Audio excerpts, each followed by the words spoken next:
प्रेम से बोलो गौरी पुत्र गणेश की जय। ओम नमः शिवाय। हर हर महादेव। आप सभी को प्रदोष व्रत की हार्दिक शुभकामनाएं। प्रदोष व्रत हर महीने के कृष्ण पक्ष और शुक्ल पक्ष की त्रयोदशी तिथि को किया जाता है। जब यह व्रत मंगलवार को पड़ता है तो इसे भौम प्रदोष कहा जाता है। यह व्रत भगवान शिव को समर्पित होता है और इसे करने से व्यक्ति को स्वास्थ्य, धन, सुख, समृद्धि, ऋण मुक्ति और शुभ फल प्राप्त होते हैं। विशेष रूप से यह व्रत उन लोगों के लिए लाभकारी माना जाता है जो कर्ज से परेशान है। ये व्रत करने से रक्त संबंधी रोग और मंगल ग्रह से जुड़ी समस्याओं का समाधान होता है। जिन लोगों का वैवाहिक जीवन तनावपूर्ण है उनके लिए यह व्रत अत्यंत फलदायी होता है। भगवान शिव की कृपा से व्यक्ति को आत्मबल और सकारात्मक ऊर्जा प्राप्त होती है। ये व्रत करने से अशुभ योग और बुरी नजर से रक्षा होती है। इस व्रत को करने के लिए सुबह जल्दी उठकर स्नान करें, स्वच्छ वस्त्र धारण करें, व्रत का संकल्प लें और भगवान शिव का ध्यान करें। पूरे दिन निराहार रहें या फलाहार करें। सूर्यास्त के समय शिवलिंग पर जल, बेलपत्र, धतूरा और चंदन अर्पित करें। शिव पुराण या प्रदोष व्रत कथा का पाठ करें। रात्रि के समय भगवान शिव की आरती करें और प्रसाद वितरण करें। भौम प्रदोष करने से मंगल ग्रह की अशुभता दूर होती है और जीवन में स्थिरता आती है। तो आज के इस वीडियो में आप सुनेंगे भौम प्रदोष व्रत की पौराणिक व्रत कथा। एक बार ऋषि समाज द्वारा सर्व प्राणियों के हित में परम पावन भागीरथी के तट पर विशाल गोष्ठी का आयोजन किया गया। इस सभा में व्यास जी के परम शिष्य पुराण वेत्ता सूत जी महाराज हरि कीर्तन करते हुए पधारे। सूत जी को आते देख शौनक आदि के 88,000 ऋषि मुनियों ने खड़े होकर उन्हें दंडवत प्रणाम किया। महाज्ञानी सूत जी ने भक्ति भाव से ऋषियों को हृदय से लगाया और उन्हें आशीर्वाद दिया। विद्वान ऋषिगण और सभी शिष्य आसन पर विराजमान हुए। मुनिगण श्रद्धा भाव से पूछने लगे कि हे परम दयालु, कली काल में शंकर की भक्ति किस आराधना द्वारा उपलब्ध होगी? कृपया हम लोगों को बताने की कृपा कीजिए, क्योंकि कलयुग के सर्व प्राणी पाप कर्म में रह रहकर वेद शास्त्रों से विमुख रहेंगे।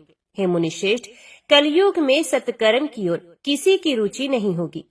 जब पुण्य क्षीण हो जाएंगे तो मनुष्य की बुद्धि बुरे कर्मों की ओर स्वयं प्रेरित होगी, जिससे दुर्विचारी पुरुष वंश सहित समाप्त हो जाएंगे। इस भूमंडल पर जो मनुष्य ज्ञानी होकर ज्ञान की शिक्षा नहीं देता, उस पर परम पिता परमेश्वर कभी प्रसन्न नहीं होते हैं। हे महामुने, ऐसा कौन सा व्रत है जिससे मनोवांछित फल की प्राप्ति होती है? कृपा करके बताइए। ऐसा सुनकर दयालु हृदय से सूत जी कहने लगे कि हे श्रेष्ठ मुनि और शौनक जी, आप धन्यवाद के पात्र हैं।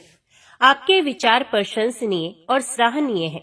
आप वैष्णव अग्रगण्य हैं, क्योंकि आपके हृदय में सदा परहित की भावना समाहित है। इसलिए हे शौनकादि ऋषियों, सुनो, मैं उस व्रत के बारे में बताता हूँ जिसे करने से सभी पापों से मुक्ति मिलती है। धन वृद्धि, दुख विनाशक, सुख प्राप्त कराने वाला, संतान देने वाला और मनोवांछित फल की प्राप्ति कराने वाला व्रत होता है। यह व्रत तुमको सुनाता हूँ जो किसी समय भोलेनाथ ने सती जी को सुनाया था और उनसे प्राप्त ये परम श्रेष्ठ उपदेश मेरे पूज्य गुरु जी ने मुझे सुनाया था, जिसे समय पाकर आपको मैं शुभ बेला में सुनाता हूँ। सूत जी कहने लगे कि आयु वृद्धि, स्वास्थ्य लाभ के लिए त्रयोदशी का व्रत करें। इस व्रत की विधि इस प्रकार है।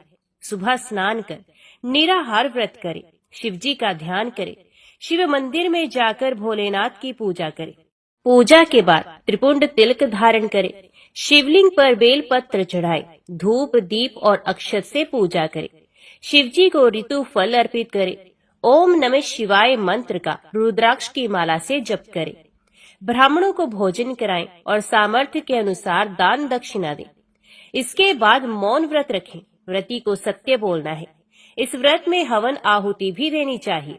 शौनक आदि ऋषि बोले, हे पूज्यवर, आपने यह बताया कि यह व्रत परम गोपनीय, मंगलप्रद और कष्ट निवारक है।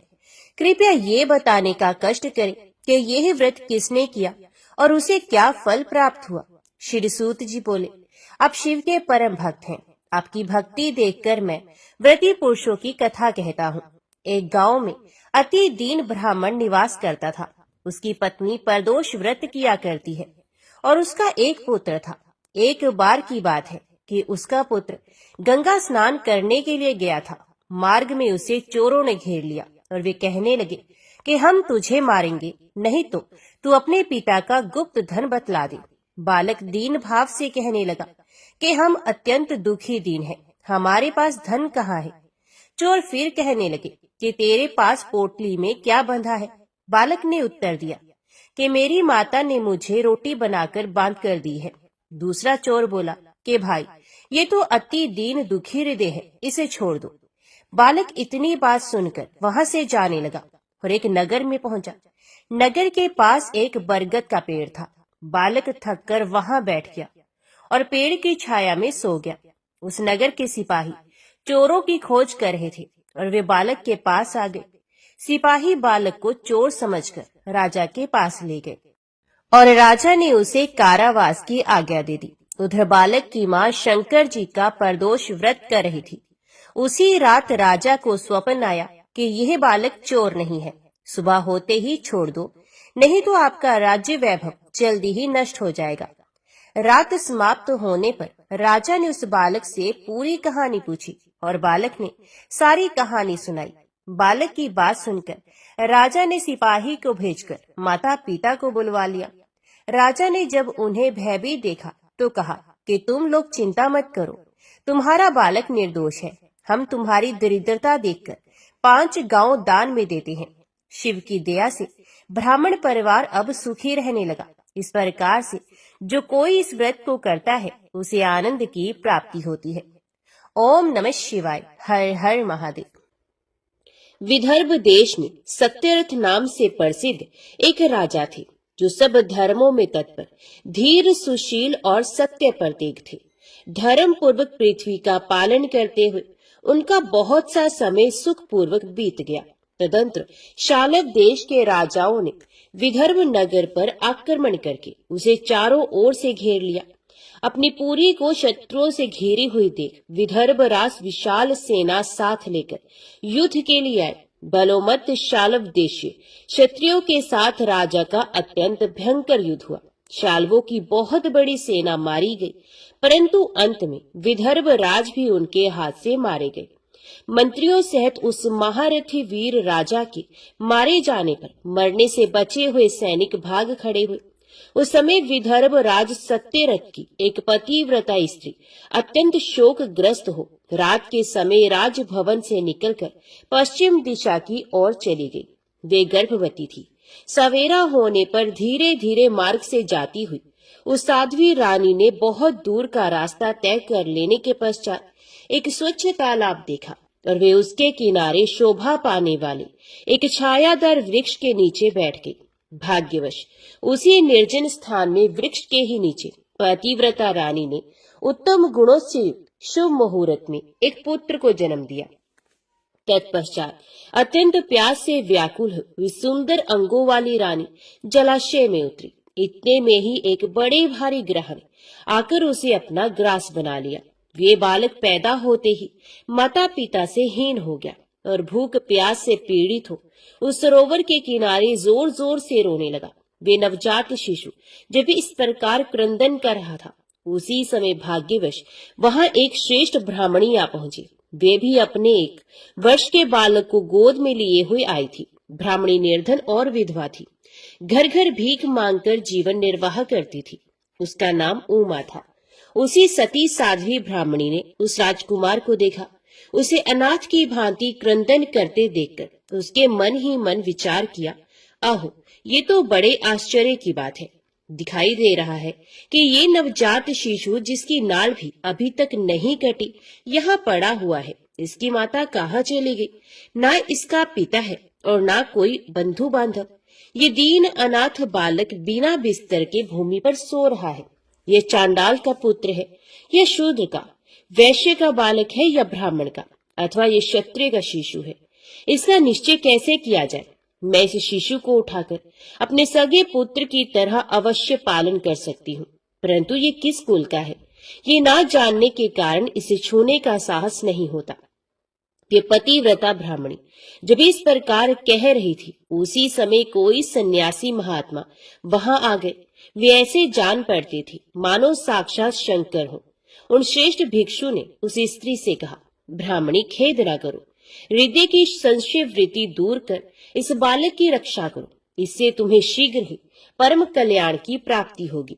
इतना कहकर वे दयालु भिक्षु तुरंत वहां से चले गए। उनके जाने के बाद ब्राह्मणी ने विश्वास पूर्वक उस बालक को लेकर अपने घर की ओर प्रस्थान किया।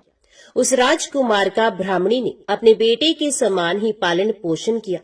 एक चक्रा नामक नगर में उस ब्राह्मणी का घर था। ये भिक्षा के अन्न से ही अपने पुत्र और राजकुमार को भी पालने लगी। ब्राह्मणों ने ब्राह्मणी के तथा राजा के भी पुत्र का संस्कार कर दिया। वे दोनों सर्वत्र सम्मानित होकर दिन दिन बढ़ने लगे। समय आने पर उनका उपनयन संस्कार हुआ। अब वे दोनों बालक एक साथ रहकर नियमों का पालन करने लगे। दोनों माता के साथ प्रतिदिन भिक्षा के लिए जाते थे। एक दिन वे ब्राह्मणी उन दोनों बालकों के साथ भीख मांगती हुई देव योग से देव मंदिर में गई। वहां बड़े बूढ़े ऋषि मुनि रहा करते थे। उन दोनों बालकों को देखकर परम बुद्धिमान शांडिल्य नामक मुनि ने कहा, अहो, देव का बल बड़ा विचित्र है। कर्मों का उल्लंघन करना किसी भी जीव के लिए अत्यंत कठिन है। देखो ना, ये बालक दूसरी माता की शरण लेकर भिक्षा से जीवन निर्वाह करता है। इस ब्राह्मणी को ही श्रेष्ठ माता के रूप में पाकर ब्राह्मण बालक के साथ ब्राह्मण भाव को प्राप्त हो गया है। शांडिल्य मुनि का ये वचन सुनकर ब्राह्मणी को बड़ा विस्मय हुआ। उसने भरी सभा में मुनि को प्रणाम करके पूछा, ब्राह्मण, एक सन्यासी के कहने से मैं इस बालक को अपने घर ले आई हूँ। यद्यपि अभी तक इसके कुल का पता नहीं चला, तथापि मैं पुत्र की भांति इसका पालन पोषण करती हूँ। आप ज्ञान के नेत्रों से देखते हैं, अतः आपसे मैं ये जानना चाहती हूँ कि ये बालक किस कुल में उत्पन्न हुआ है, फिर इसके माता पिता कौन है। तो मुनि कहने लगे, ये विदर्भ देश के राजा का पुत्र है। इतना कहकर मुनि ने उस बालक के पिता के युद्ध में मारे जाने तथा उसकी माता के ग्रह द्वारा ग्रस्त होने का सब समाचार पूर्ण रूप से बता दिया। ये सुनकर ब्राह्मणी को और भी आश्चर्य हुआ। तो उसने फिर प्रश्न किया, महामुनि, वे राजा संपूर्ण भोगों को छोड़कर युद्ध में क्यों मरे और इस बालक को दरिद्रता कैसे प्राप्त हुई? अब दरिद्रता को पूर्णतः नष्ट करके ये पुनः राज्य कैसे प्राप्त करेगा?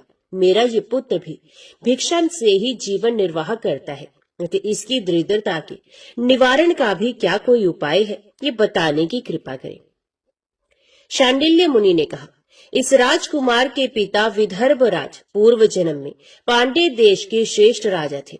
ये सब धर्मों के ज्ञाता थे और संपूर्ण पृथ्वी का धर्म पूर्वक पालन करते थे। एक दिन प्रदोष काल में राजा भगवान शंकर का पूजन कर रहे थे और बड़ी भक्ति से त्रिलोकीनाथ महादेव जी की आराधना में संलग्न थे। उसी समय नगर में सब और बड़ा भारी कोलाहल मचा। उस उत्कट शब्द को सुनकर राजा ने बीच में ही भगवान शंकर की पूजा छोड़ दी और नगर में शोभ फैलने की आशंका से राजभवन से बाहर निकल गए। इसी समय राजा का महाबली मंत्री शत्रु को पकड़कर उनके समीप ले आया। वे शत्रु पांड्य राज का ही सामंत था। उसे देखकर राजा ने क्रोध पूर्वक उसका मस्तक कटवा दिया। शिव पूजा छोड़कर नियम को समाप्त किए बिना ही राजा ने रात में भोजन भी कर लिया। इसी प्रकार राजकुमार भी प्रदोष काल में शिवजी की पूजा किए बिना ही भोजन करके सो गया। वही राजा दूसरे जन्म में विदर्भ राजा हुआ।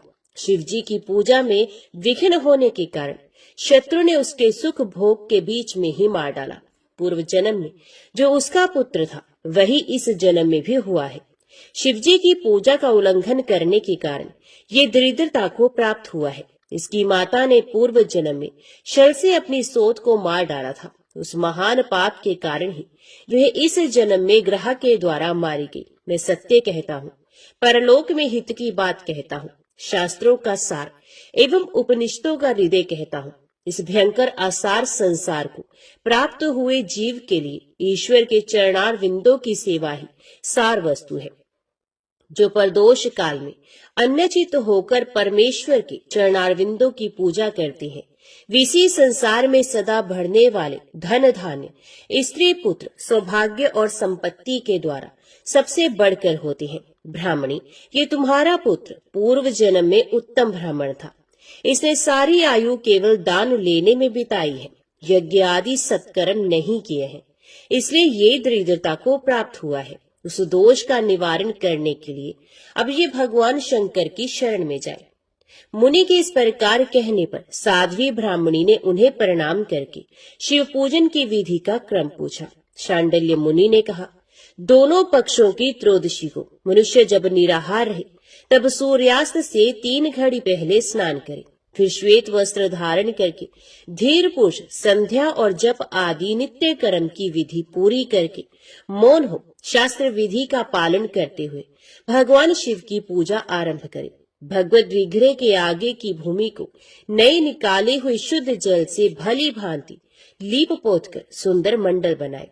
धोत वस्त्र आदि के द्वारा उस मंडल को सब ओर से घेर दे। ऊपर से चंदोवा आदि लगाकर फल फूल और नवीन अंकुरों से उसको सजा दे। मंडल के मध्य की भूमि में 5 रंगों से विचित्र कमल अंकित करके उसी पर सुस्थिर एवं उत्तम आसन बिछाकर बैठ जाए और हृदय में भक्ति भाव से युक्त हो पूजा की सब सामग्री एकत्रित करे।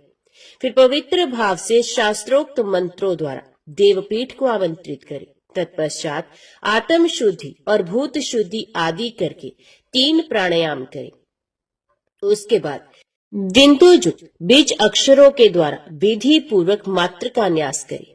तदंतर परा देवता का ध्यान करके मात्र का न्यास की विधि पूरी करे। फिर परम शिव का ध्यान करके पीठ के वाम भाग में गुरु को प्रणाम करे। दक्षिण भाग में गणेश जी को मस्तक झुकाए। दोनों अंशों और जांघों में धर्म आदि का न्यास करे। नाभि तथा पार्श्व भागों में अधर्म आदि का न्यास करे। तत्पश्चात हृदय में अनंत आदि का न्यास करके देवपीठ पर मंत्र का न्यास करे। आधार शक्ति से लेकर ज्ञानमक तक क्रमश न्यास करके हृदय में एक कमल की भली भांति भावना करे। वे कमल 9 शक्तियों से युक्त एवं परम सुंदर हो। उसी कमल की कर्णिका में कोटि कोटि चंद्रमाओं के समान प्रकाशमान उमापति भगवान शिव का ध्यान करे। भगवान के 3 नेत्र हैं। मस्तक पर चंद्रमा का मुकुट शोभा पाता है। जटा जूट कुछ कुछ पीला हो गया है। उस पर रतन जटित किरीट सुशोभित है।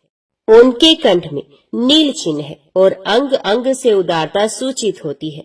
सर्पों के हार से उनकी बड़ी शोभा हो रही है। उनके एक हाथ में वरद और दूसरे में अभय की मुद्रा है। ये फरसा धारण करते हैं। उन्होंने नागों का कंकण, केयूर, अंगद तथा मुद्रिका धारण कर रखी है। वे व्याघ्र चरम पहने हुए रतन में सिंहासन पर विराजमान है। उनके वाम भाग में गिरिराज नंदिनी उमा देवी का चिंतन करें। इस प्रकार महादेव जी तथा गिरिजा देवी का ध्यान करके गंध आदि से उनकी मानसिक पूजा करें। 5 वैदिक मंत्रों से गंध आदि द्वारा पूर्वोक्त 5 स्थानों में अथवा हृदय में पूजा करें। फिर मूल मंत्र से 3 बार हृदय में ही पुष्पांजलि दें। उसके बाद सिंहासन पर महादेव जी का पुनः पूजन प्रारंभ करें। पूजा के आरंभ में एकाग्रचित होकर संकल्प पड़े। तदंतर हाथ जोड़कर मन ही मन भगवान शिव का ध्यान एवं आवाहन करें। हे भगवान शंकर, आप ऋण पातक दुर्भाग्य और दरिद्रता आदि की निवृत्ति के लिए तथा संपूर्ण पापों का नाश करने के लिए मुझ पर प्रसन्न हो जाइए। मैं दुख और शोक की आग में जल रहा हूँ। संसार भय से पीड़ित हूँ। अनेक प्रकार के रोगों से व्याकुल और दीन हूँ। वृषवाहन, मेरी रक्षा कीजिए। देव देवेश्वर, सबको निर्भय कर देने वाले महादेव जी, आप यहाँ पधारिए और मेरी की हुई इस पूजा को पार्वती देवी जी के साथ ग्रहण कीजिए।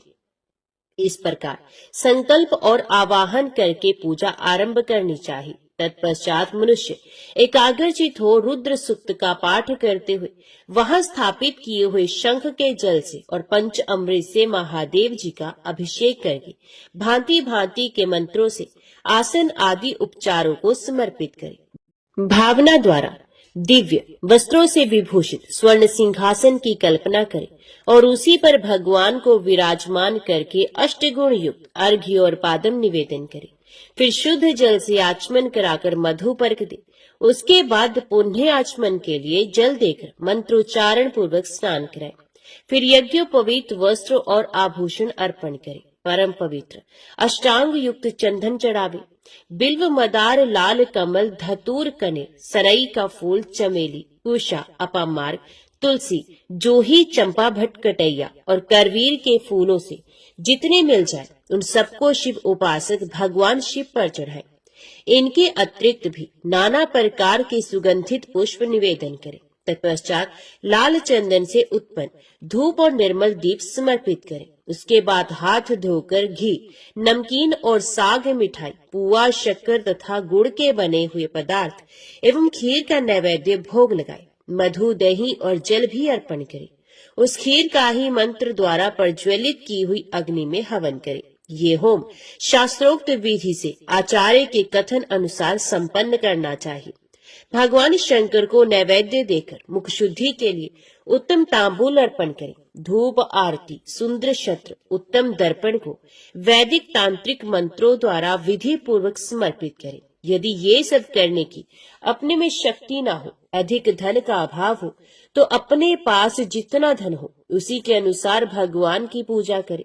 गौरीपति भगवान शंकर भक्ति पूर्वक भेंट किए हुए पुष्प मात्र से भी संतुष्ट हो जाते हैं। तदंतर स्तोत्रों द्वारा स्तुति करके भगवान को साष्टांग प्रणाम करें। फिर परिक्रमा करके पूजा समर्पित करने के पश्चात विधि पूर्वक श्री गिरजापति की प्रार्थना करें और कहें, हे देव, हे जगन्नाथ, आपकी जय हो। सनातन शंकर आपकी जय हो। संपूर्ण देवताओं के अधीश्वर आपकी जय हो। सर्वदेव पूजित आपकी जय हो। सर्वगुणातीत आपकी जय हो। सबको वर देने वाले प्रभु आपकी जय हो। नित्य आधार रहित अविनाशी विशंभर आपकी जय हो। जय हो।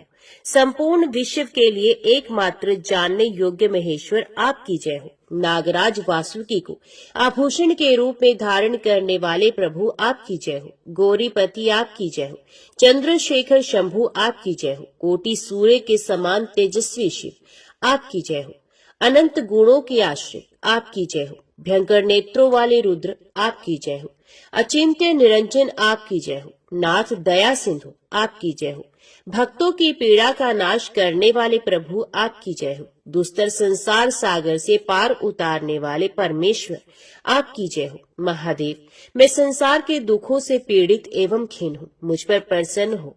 परमेश्वर, समस्त पापों के भय का अपहरण करके मेरी रक्षा कीजिए। मैं महान दारिद्र्य के समुद्र में डूबा हुआ हूँ।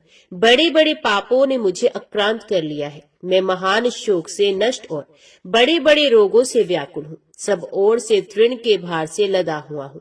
पाप कर्मों की आग में जल रहा हूँ और ग्रहों से पीड़ित हो रहा हूँ। शंकर, मुझ पर प्रसन्न हो जाइए। निर्धन मनुष्य इस प्रकार पूजा के अंत में भगवान गिरजापति की प्रार्थना करे। धनाढ्य अथवा राजा का इस प्रकार भगवान शंकर की प्रार्थना करनी चाहिए। हे शंकर जी, आपके प्रसाद से मेरे सदा आनंद रहे। मेरे राज्य में लुटेरे न रहे।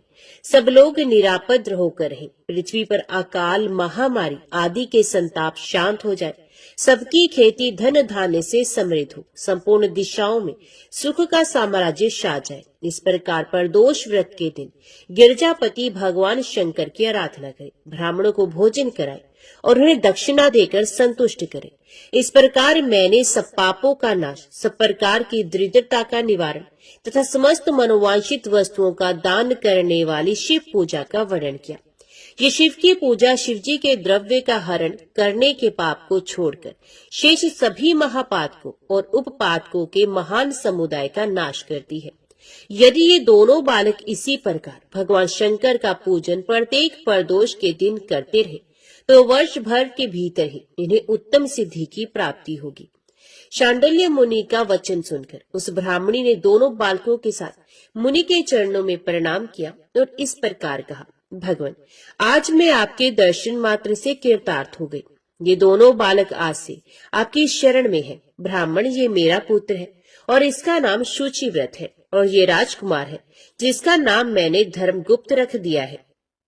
ये दोनों बालक और मैं सभी आपके चरणों के दास हैं। इस घोर दारिद्र्य सागर में गिरे हुए हम सबका आप ही उद्धार कीजिए। इस प्रकार शरण में आई हुई ब्राह्मणी को अमृत के समान मधुर वचनों द्वारा आश्वासन देकर मुनि ने उसके दोनों बालकों को भगवान शंकर के आराधन की मंत्र विद्या का उपदेश किया। तत्पश्चात दोनों बालक और ब्राह्मण मुनि की आज्ञा से वहां से चले गए। मुनिवर के उपदेश के अनुसार दोनों बालक प्रत्येक प्रदोष व्रत के दिन पार्वती वल्लभ शिव जी की आराधना करने लगे। इस प्रकार शिव पूजा करते हुए द्विज कुमार और राजकुमार के 4 महीने सुखपूर्वक बीत गए। एक दिन द्विज कुमार राजकुमार को साथ लिए बिना ही नदी के तट पर स्नान करने के लिए चले गया और वहां मौज से देर तक इधर उधर घूमता रहा। वह झरने के जल से आघात से खाई की भूमि कट जाने से उसमें गड़ा हुआ एक बड़ा भारी खजाने का कलश चमक रहा था, जिस पर ब्राह्मण कुमार की दृष्टि पड़ी। उसे देखकर वे सहसा हर्ष और कौतूहल में भरकर उसके समीप गया और उसे देवता के प्रसाद से प्राप्त हुआ मानकर सर पर लेकर घर को चल दिया तथा घर के भीतर उस घड़े को रखकर माता से कहा, माँ, ये भगवान शंकर का प्रसाद तो देखो। उन्होंने दया करके घड़े के रूप में ये खजाना दिखला दिया। तब उस पतिव्रता ब्राह्मणी ने राजकुमार को भी बुलाकर कहा, पुत्रो, इस खजाने के घड़े को तुम दोनों आपस में बराबर बराबर बांट लो। माता की बात को सुनकर ब्राह्मण के पुत्र को प्रसन्नता हुई, किंतु राजपुत्र ने उनसे कहा, माँ, ये तुम्हारे ही पुत्र के पुण्य से प्राप्त हुआ है, अतः मैं इस खजाने को बांटकर लेना नहीं चाहता। अपने पुण्य से प्राप्त हुए खजाने का ये स्वयं ही उपभोग करे, वे ही भगवान शंकर मुझ पर भी कृपा करेंगे। इस प्रकार प्रसन्नता पूर्वक भगवान शंकर की पूजा करते हुए उन दोनों कुमारों का उसी घर में 1 वर्ष व्यतीत हो गया। एक दिन राजकुमार उस ब्राह्मण कुमार के साथ वसंत ऋतु में वन में भ्रमण करने के लिए गया। कुछ दूर जाने पर उन्होंने सैकड़ों गंधर्व कन्याओं को परस्पर क्रीड़ा करते हुए देखा। उन्हें देखकर ब्राह्मण कुमार ने दूर से ही राजकुमार से कहा, यहाँ से आगे जाना उचित नहीं, क्योंकि उधर स्त्रियां विहार कर रही हैं। स्वच्छ अंतकरण वाले विद्वान पुरुष स्त्रियों का सामीप्य त्याग देते हैं। ये रमणीय छल करने वाली तथा वाणी द्वारा अनुन्य विनय करने में कुशल है। ये पुरुषों को अपनी दृष्टि मात्र से मोहित करती है।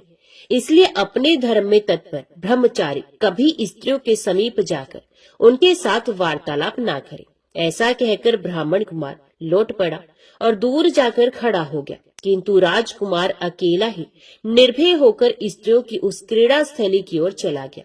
उन गंधर्व कन्याओं में से एक ने राजकुमार को आते देख मन ही मन कुछ विचार किया और सखियों से कहा, सहेलियों, यहाँ से थोड़ी ही दूर पर एक उत्तम वन है, जहाँ विचित्र चंपा, अशोक, पुन्नाग और बकुल आदि वृक्ष खिले हुए हैं। वहां जाकर तुम सब लोग फूल तोड़ो। तब तक मैं यहाँ बैठी हूँ। तुम फूलों का संग्रह करके पुनः यहाँ आ जाना। उसके इस प्रकार आदेश देने पर सखियां वन के भीतर चली गई और वे गंधर्व कन्या राजकुमार पर दृष्टि लगाए वहीं खड़ी रही। उसे देखकर राजकुमार कामदेव के बाणों से पीड़ित हो गया। गंधर्व कन्या ने अपने पास आए हुए राजकुमार को बैठने के लिए कोमल पल्लवों का आसन दिया और पूछा, कमल नयन, तुम कौन हो? किस देश से यहाँ आए हो और किसके पुत्र हो? इस प्रकार पूछने पर राजकुमार ने अपना पूरा परिचय बताया। मैं विदर्भ राज का पुत्र हूँ। मेरे माता पिता बचपन में ही मर गए हैं। शत्रुओं ने मेरे राज्य पर अधिकार जमा लिया है और मैं दूसरे के राज्य में गुजारा करता हूँ। ये सारी बातें बताकर राजकुमार ने उस गंधर्व कन्या से पूछा, सुंदरी, तुम कौन हो? यहाँ तुम्हारा क्या कार्य है और तुम किसकी पुत्री हो? उनके इस प्रकार पूछने पर कन्या ने कहा, महाराज कुमार, एक द्रविक नामक गंधर्व है जो समस्त गंधर्व कुल के अगुआ माने जाते हैं। मैं उन्हीं की पुत्री हूँ और मेरा नाम अंशुमति है। सब सखियों को छोड़कर मैं यहाँ अकेली हूँ। मैं तुम्हारी अभिलाषा जानती हूँ। तुम्हारा मन मुझ में आसक्त हो गया है। इसी प्रकार देव ने मेरे मन में भी तुम्हारे लिए उत्कंठा भर दी है। अब हम दोनों का स्नेह कभी भंग नहीं होना चाहिए।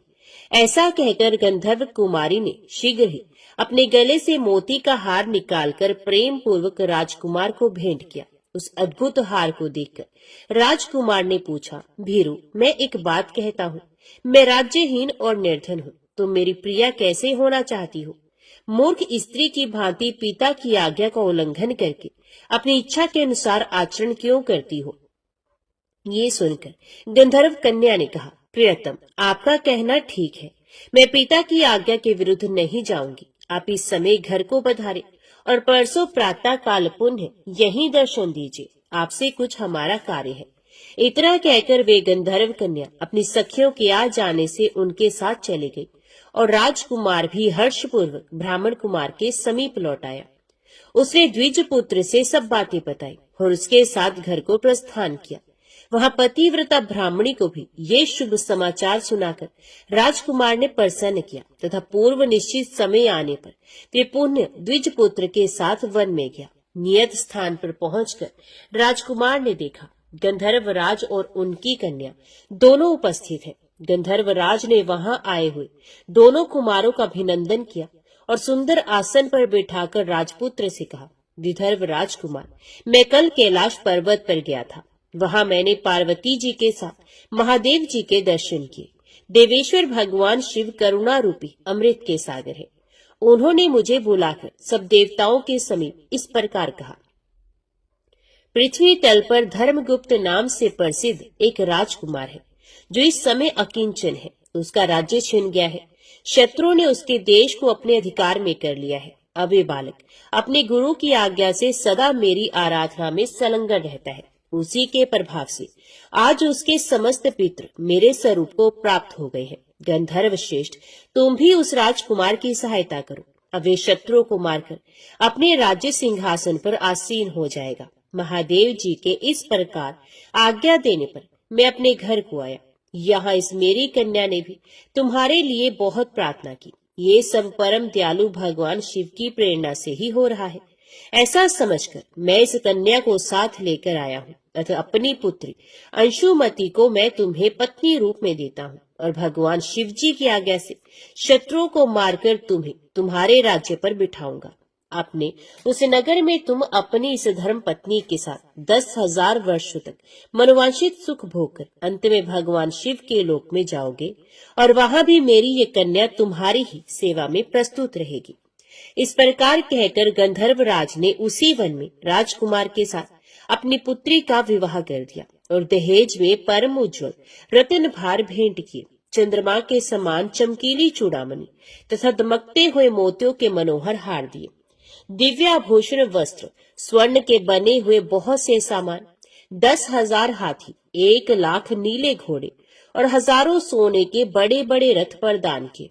अंत में एक दिव्य रथ, इंद्र के धनुष के समान विशाल धनुष, सहस्रों अस्त्र शस्त्र, अक्षय बाणों से भरे हुए 2 तरकस, अभेद्य स्वर्णमय कवच तथा शत्रुओं का संहार करने वाली शक्ति समर्पित की। अपनी पुत्री की सेवा के लिए गंधर्वराज ने प्रसन्नचित होकर 5,000 दासियां दी।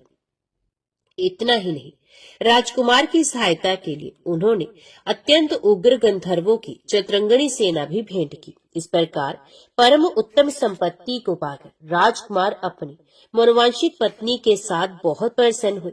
पुत्री का विवाह कराकर गंधर्वराज स्वर्गलोक में चले गए। धर्मगुप्त विवाह के अनंतर गंधर्वों की सेना के साथ अपने नगर को गए और वहां उन्होंने शत्रु सेना का संहार करके राजधानी में प्रवेश किया। तत्पश्चात श्रेष्ठ ब्राह्मणों और मंत्रियों ने मिलकर राजकुमार का अभिषेक किया और वे रत्नमय सिंहासन पर आरूढ़ होकर अकंटक राज्य का उपभोग करने लगे।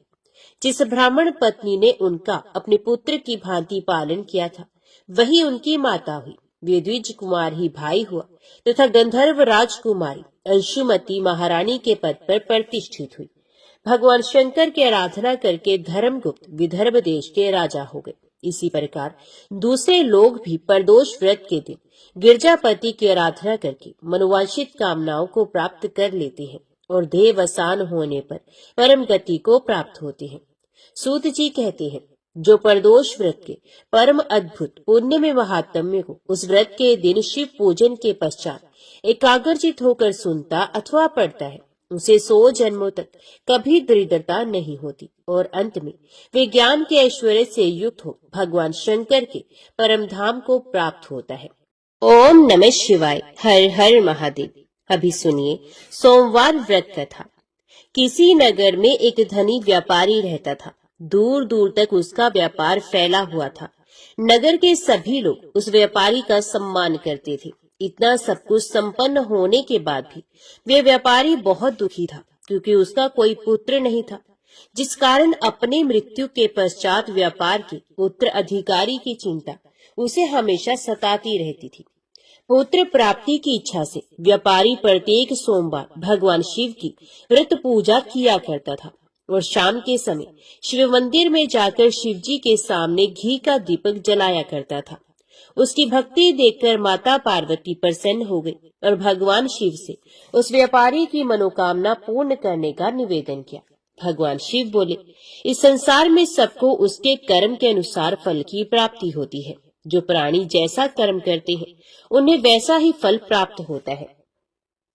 शिवजी द्वारा समझाने के बावजूद माता पार्वती नहीं मानी और उस व्यापारी की मनोकामना पूर्ति हेतु वे शिवजी से बार बार अनुरोध करती रही। अंततः माता के आग्रह को देखकर भगवान भोलेनाथ को उस व्यापारी को पुत्र प्राप्ति का वरदान देना ही पड़ा। वरदान देने के पश्चात भोलेनाथ माता पार्वती से बोले, आपके आग्रह करने पर मैंने पुत्र प्राप्ति का वरदान तो दे दिया, परंतु इसका पुत्र केवल 16 वर्ष से अधिक समय तक जीवित नहीं रहेगा। उसी रात भगवान शिव उस व्यापारी के स्वप्न में आए और उसे पुत्र प्राप्ति का वरदान दिया और उसके पुत्र के 16 वर्ष तक जीवित रहने की भी बात बताई। भगवान के वरदान से व्यापारी को खुशी तो हुई, लेकिन पुत्र की अल्प आयु की चिंता ने उस खुशी को नष्ट कर दिया। व्यापारी पहले की तरह सोमवार के दिन भगवान शिव का विधिवत व्रत करता रहा। कुछ महीनों के बाद उसके घर एक अति सुंदर बालक ने जन्म लिया और घर में खुशियां ही खुशियां भर गई।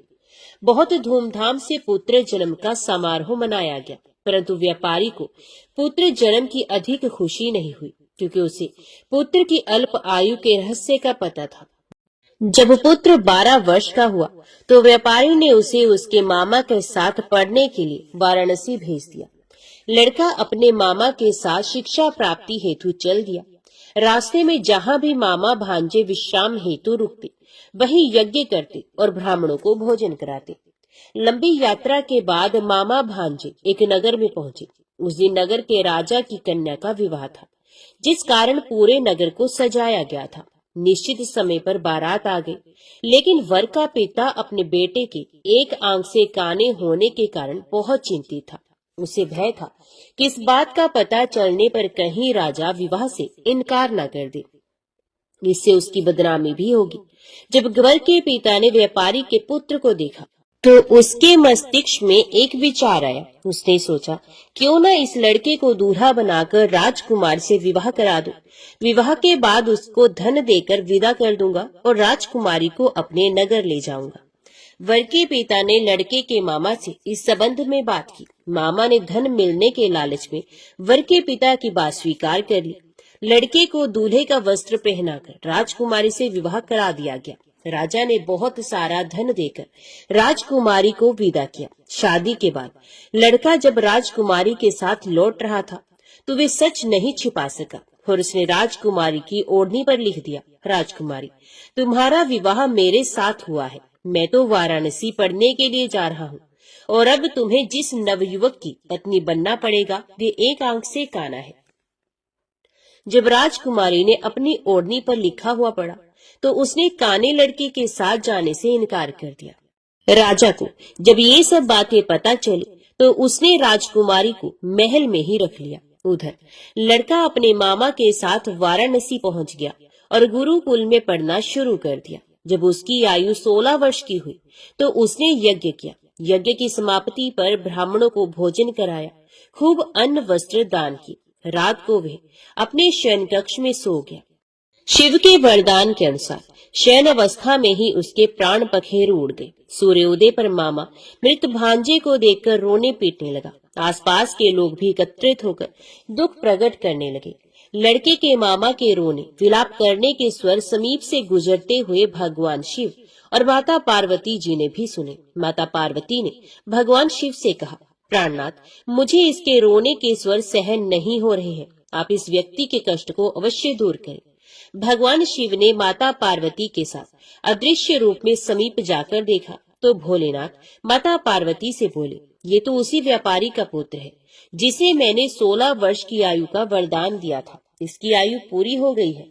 माँ पार्वती ने फिर भगवान शिव से निवेदन कर उस बालक को जीवन देने का आग्रह किया। माता पार्वती के आग्रह पर भगवान शिव ने उस लड़के को जीवित होने का वरदान दिया और कुछ ही पल में वे जीवित होकर उठ बैठा। शिक्षा समाप्त करके लड़का मामा के साथ अपने नगर की ओर चल दिया। दोनों चलते हुए उसी नगर में पहुंचे जहां उसका विवाह हुआ था। उस नगर में भी यज्ञ का आयोजन किया। समीप से गुजरते हुए नगर के राजा ने यज्ञ का आयोजन देखा और उसने तुरंत ही लड़के और उसके मामा को पहचान लिया।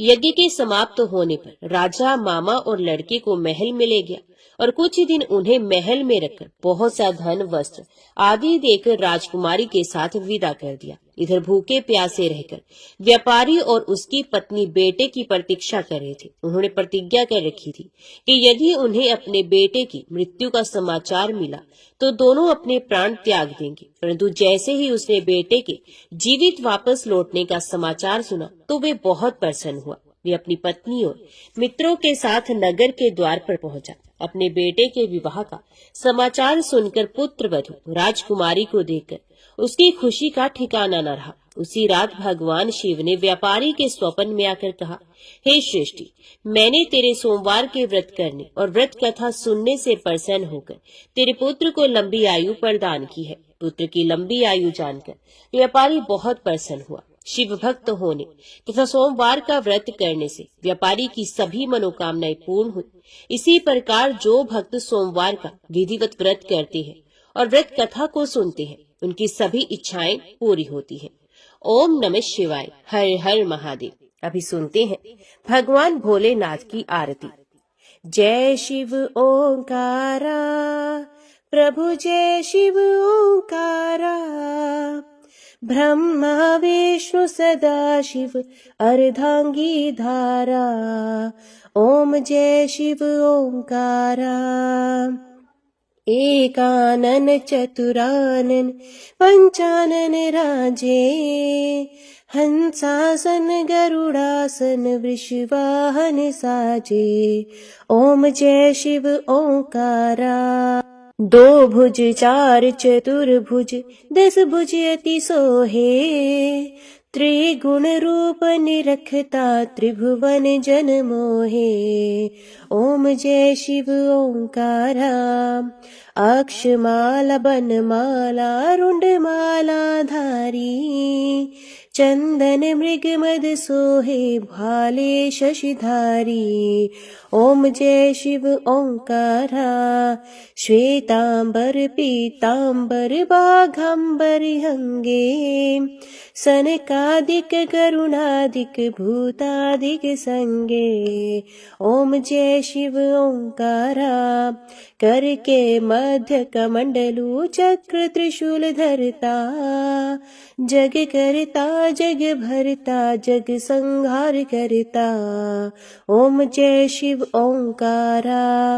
ब्रह्मा विष्णु सदा शिव जानत अविवेका, प्रणवाक्षर मध्य ये तीनों एका। ओम जय शिव ओंकारा।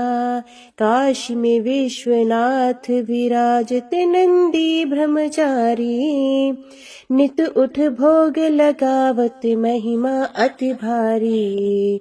ओम जय शिव ओंकारा।